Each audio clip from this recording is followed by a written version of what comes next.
President, I'd like to talk about an amendment that I plan to offer in a little while once somebody comes from our side or the other side, because they would like to be here to talk about it with me, as I understand it, maybe even to object to it, maybe to agree to it. But I want to talk about the amendment, if I could, for a moment. Right now, we are debating the continuing resolution. This would be to continue a level of spending from now until December 11th. There are a bunch of changes in that from last year's spending, but it's basically a continuation of the previous year until we can work out our differences. It's not the way to govern around here. What we should be doing instead is having individual spending bills come up. There are 12 different appropriations bills.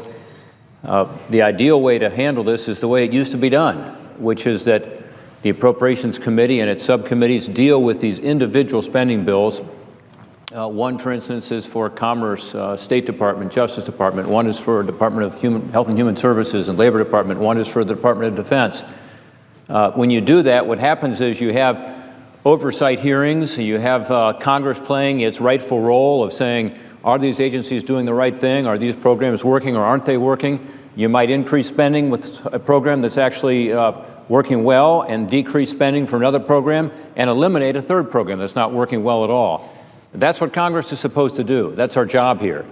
Under the Constitution, as you know, Congress was given what's called the power of the purse, meaning that every dime has to be appropriated by the United States Congress. What's happened over the years, particularly in the last several years, is that Congress has not moved forward on these appropriations bills because they've been blocked. In this case, this year, we've been trying to bring up appropriations bills, and the other side, the Democrats have been blocking even considering an appropriation bill. So we've had this debate here on the floor. Many of us have heard it, but the bottom line is the committees have actually done their work and reported out 12 different appropriations bills. So 12 bills are ready to come to the floor. By the way, most of these bills have been reported out with huge bipartisan majorities. So I saw one the other day, it was 24-3, for instance. And, Mr. President, I know you've been involved in some of these issues over the years. This is typical, actually. The appropriators do their job. Senator Mikulski, Senator Cochran, and others, they work out the differences, but we simply can't get them voted on the floor. And people will say, well, why can't you? Well, because it requires 60 votes. You got to overcome a 60-vote hurdle in order to even proceed to the legislation. So we haven't been able to vote on a single appropriations bill before September 30th, which is the fiscal year end, which is coming up this week. And no way to run a railroad, much less a government. By the way, the government that has the biggest budget of any government in the world, the government of the greatest nation in the world, we can't even bring these individual spending bills up here for a debate and a vote. It's just wrong. And again, when you don't do that, what you don't have is the oversight. And I would think both sides would want to have oversight over these agencies and departments. So you understand what's working, what's not working, so that those tax dollars are spent wisely. That's the kind of stewardship that we're responsible for. As taxpayers, as representatives of taxpayers, we should want to be sure that those dollars are spent in a way that's most effective.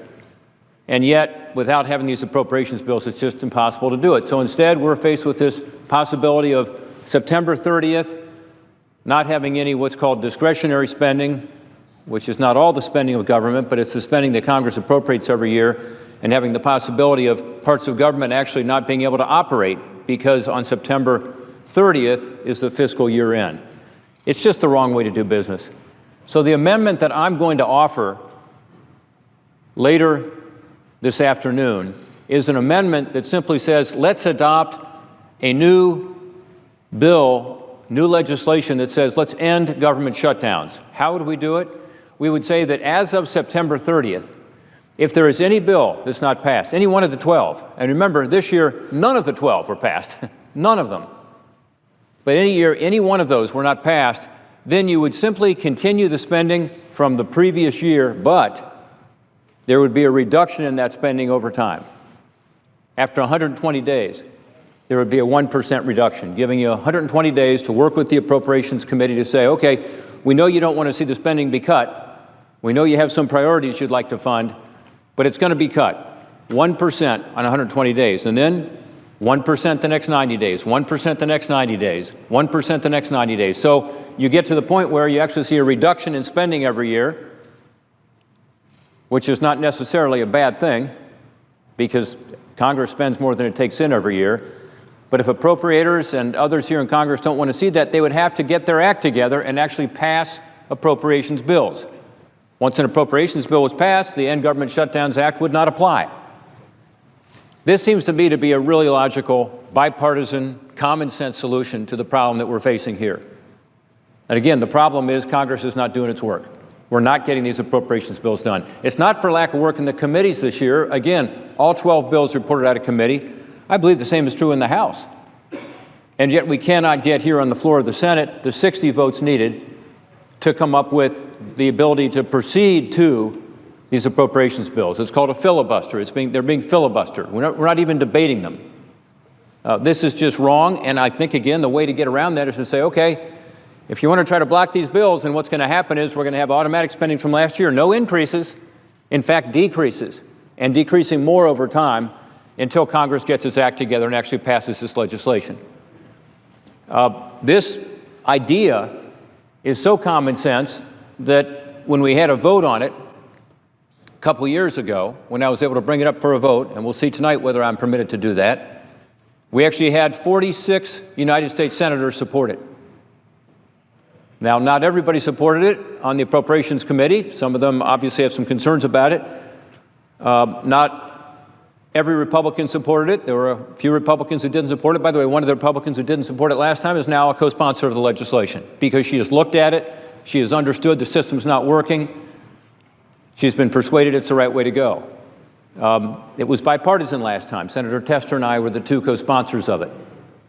So I hope that I'll have the opportunity to offer that amendment here this afternoon, because I think it makes all the sense in the world. As we are debating a continuing resolution again, the so-called CR, which is the wrong way to govern, let's also pass, as part of that, a new discipline, a new idea, a new approach that says, let's not do this again. Let's not ever have the threat of government shutdown hanging over us. Instead, come September 30, the appropriations bill isn't done, fine, continue the spending from last year and a slow ratcheting down of that spending. Mr. President, I think that makes all the sense in the world. It takes away this political football that's being thrown back and forth. It takes away the specter for our economy, for our businesses, for our families, of not knowing whether you're going to have this government operation continue after September 30th in whatever area is affecting our economy or those businesses or those families. I just think it makes a lot of sense, and I think it provides an incentive for Congress to get its work done. And Congress should be doing every year, all 12 appropriations bills, doing the oversight that goes into that, deciding what gets more money, what gets less money, what gets thrown out altogether. It doesn't make any sense. In the huge bureaucracy, the vast federal government, not every program is perfect. Let's be honest. A lot of them need reform. And if you don't have this process of the power of the purse, the leverage of the power of the purse to be able to say, you know what, prove this program is working, and when it doesn't, we're going to pull the funding away, you lose the ability for Congress to be an effective partner with the executive branch and the judicial branch the way our founders set it up. Again, Congress alone has the power of the purse. Every dime has to be appropriated by this Congress, and Congress is not doing its job. And this amendment, which would put in place this new practice, would be a tremendous help to get Congress back on track. And it wasn't too long ago this happened. You know, during my time here, I've been here almost 5 years now, four and a half years. We haven't had a single year where all the appropriations bills were done. In fact, very few appropriations bills have been voted on at all. This year, not a single appropriation bill, zero. Not a single bill has come to the floor of the Senate because they've been blocked.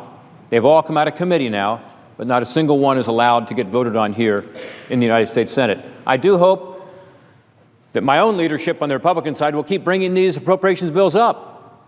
And at least then we have the opportunity to talk about them. What's in the bills? Why it's a good idea for us to have the oversight. And then, again, the reforms to these programs, the spending cuts, the spending increases for programs that are working well, the eliminations altogether of programs that aren't working. We should at least have the opportunity to discuss that and talk about it.